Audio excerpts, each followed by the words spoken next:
Well, I want to return now to the death of Iran's president, Ibrahim Raisi. It leaves a major hole in the country's leadership at a precarious time for Tehran, and both at home and abroad. Well, under Raisi's leadership, Iran had faced nationwide protests and heightened conflict with Israel. His passing begs the question, what impact will it have on Iran's politics, if any? Firas Maksad, the Senior Director for Strategic Outreach at the Middle East Institute, joins us now from Washington. Good to have you with us. It's a pleasure. So Iran has, of course, suffered a crisis of legitimacy in recent years, not just the widespread protests, but also the fact that last election had a very low turnout.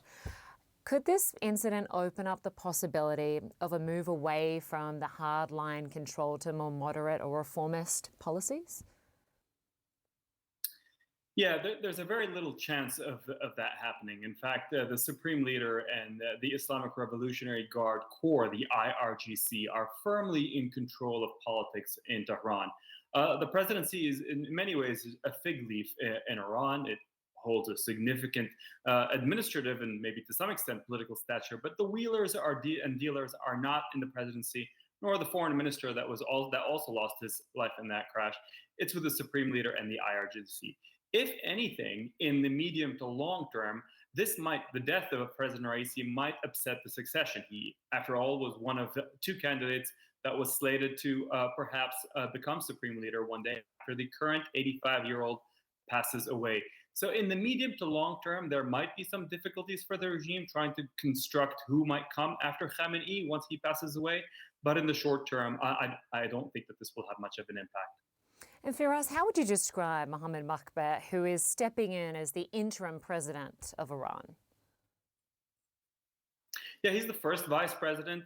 He is a relative unknown politically. He's certainly an unknown on the regional scene and the international scene. And I think we have to keep in mind that there were presidential elections that were due to take place in roughly a year from now anyway. So this will be an interim figure. His role is to prep for the upcoming elections, now announced to be on June 29.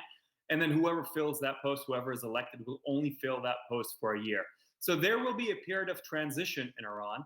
And I think that will raise questions whether Iran will be consumed by domestic issues, and that perhaps might dampen its appetite for regional adventurism, particularly at a time when they sponsor militias across the region in Yemen, in Iraq, in Lebanon, in Syria, and there's an ongoing conflict in Gaza, Hamas also being one of those beneficiaries of Iranian largesse.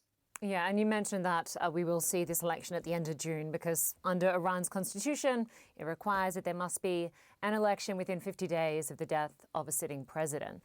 At this point in time, are there any standout contenders? I mean, there are some obvious names, Jalili, Rouhani, former president, others. But really, I mean, these contenders have to first be put through a filtering process where there's a higher council that essentially will push out anybody that the Supreme Leader or the Iranian Revolutionary Guard, the Islamic Revolutionary Guard, do not want to see to come to the presidency. And it's a highly engineered process. And that's why we see quite a bit of popular dissatisfaction over the past years. Because at the end of the day, the Iranian citizens, the voter, does not really have much of a choice.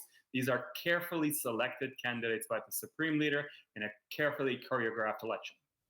Firas Maksad, Senior Director for Strategic Outreach at the Middle East Institute. Good to have you on the program. Thanks so much. Thank you. Well, still to come, Microsoft's AI future coming further into focus after a brand new product announcement. Can new laptops with artificial intelligence capabilities help lift PC sales? And what does actress Scarlett Johansson have to do with any of this? Stay with us. Much more coming.